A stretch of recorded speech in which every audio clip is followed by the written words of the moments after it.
नमस्कार दोस्तों, कैसे हैं? उम्मीद करती हूँ आप अच्छे होंगे और बीपीएससी की तैयारी पूरी मेहनत के साथ कर रहे होंगे। तो आज हम इस वीडियो में भारतीय संविधान के प्रस्तावना के बारे में पढ़ने वाले हैं। Preamble of the Indian constitution, यह एक ऐसा टॉपिक है जिससे लगभग हर प्रतियोगी परीक्षाओं में प्रश्न पूछे जाते हैं, चाहे वो बीपीएससी हो, यूपीएससी हो या अन्य। प्रीएम्बल का मतलब होता है प्रस्तावना, भूमिका या इसे उद्देशिका भी कह सकते हैं, क्योंकि प्रस्तावना एक लिखित दस्तावेज है जिसमें संविधान के पूरे उद्देश्यों का वर्णन किया गया है। Preamble is the introduction of the Indian constitution. प्रस्तावना हमें भारतीय संविधान की परिचय बताती है या हमें बताती है कि संविधान का निर्माण क्यों हुआ, इसका क्या उद्देश्य है तथा यह देश किन मूल सिद्धांतों पर चलेगा। इसे भारतीय संविधान की आत्मा भी कहा गया है, सोल ऑफ द कॉन्स्टिट्यूशन।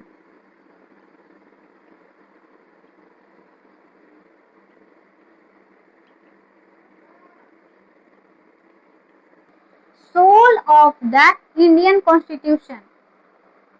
प्रस्तावना की शुरुआत हम भारत के लोग से होती है, we the people of India. इसका मतलब है कि भारतीय संविधान की वास्तविक शक्ति भारत की जनता में निहित है। प्रस्तावना में भारत को संपूर्ण प्रभुत्व संपन्न समाजवादी पंथ निरपेक्ष लोकतंत्रात्मक गणराज्य कहा गया है तथा उसके समस्त नागरिकों को सामाजिक, आर्थिक, राजनैतिक, न्याय, विचार, विश्वास, धर्म व उपासना की स्वतंत्रता, प्रतिष्ठा, अवसर की समता प्राप्त करने के लिए तथा उन सब में व्यक्ति की गरिमा, राष्ट्र की एकता, अखंडता सुनिश्चित करने वाली बंधुता बढ़ाने के लिए दृढ़ संकल्प होकर अपनी इस संविधान सभा में आज तारीख यानी 26 नवंबर 1949 ईस्वी को एतद द्वारा अंगीकृत अधिनियमित आकृत करते हैं। प्रस्तावना में लिखित इन सभी शब्दों का क्या मतलब होता है, ये हम समझते हैं। तो प्रस्तावना में भारत को संपूर्ण प्रभुत्व संपन्न कहा गया है, यानी भारत एक स्वतंत्र राष्ट्र है। यह अपने से जुड़ी किसी भी मामले में निर्णय लेने का सर्वोच्च अधिकार है। कोई भी बाहरी शक्ति भारत सरकार को आदेश नहीं दे सकता है। यह अपना निर्णय लेने के लिए पूरी तरह से स्वतंत्र है। दूसरा है सोशलिस्ट, समाजवादी। भारत सरकार सभी वर्गों के लिए कल्याण का कार्य करती है तथा सभी में अवसर की समानता लाने का प्रयास करती है। उसके बाद है पंथ निरपेक्ष यानी सेक्युलर। भारत का कोई भी राष्ट्र धर्म नहीं होता है। यहाँ के समस्त नागरिक अपने अनुसार, अपने पसंद के अनुसार किसी भी धर्म का पालन या अनुसरण कर सकते हैं। इसमें भारत सरकार के कोई भी हस्तक्षेप नहीं होगा। तीसरा है डेमोक्रेसी, लोकतंत्र। लोकतंत्र यानी लोगों का तंत्र। भारत एक लोकतांत्रिक राष्ट्र है। यहाँ सभी को मतदान देने का समान अधिकार है तथा यहाँ की जनता अपने ऊपर शासन करने के लिए स्वयं प्रतिनिधियों को चुनती है, क्योंकि जनता के लिए तथा जनता के द्वारा शासन किया जाता है। इसके बाद है गणराज्य, रिपब्लिक।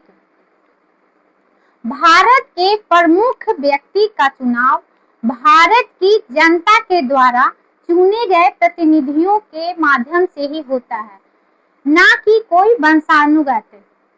यहाँ किसी भी राजा का शासन नहीं हो सकता।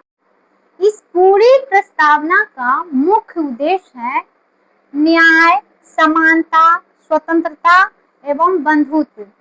न्याय यानी जस्टिस।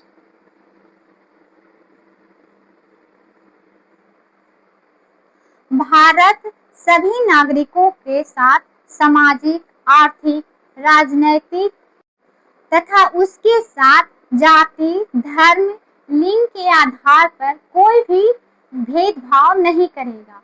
सभी के साथ न्याय होगा। उसके बाद है समानता। समानता, इक्वलिटी।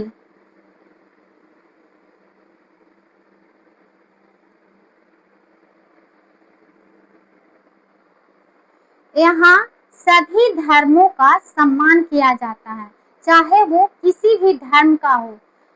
पहले से आ रही असमानताएं को मिटाना है और सभी को समान अवसर देने का प्रयास करना है, सभी में समानता लाना।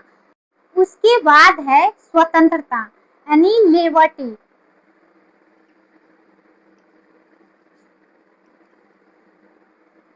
भारत के समस्त नागरिक अपने विचारों को प्रकट करने तथा अपने विचारों को अमल करने का स्वतंत्रता है। इस पर कोई भी पाबंदी नहीं लगा सकता है।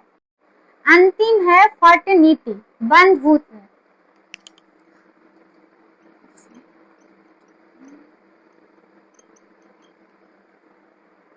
यहाँ समस्त नागरिकों को भाईचारा, एकता, अखंडता बनाए रखने की भावना होनी चाहिए।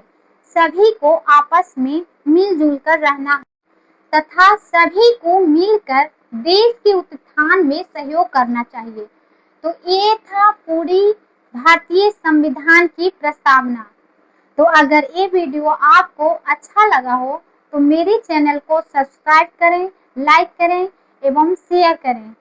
तो अगले वीडियो में मिलते हैं, तब तक के लिए धन्यवाद।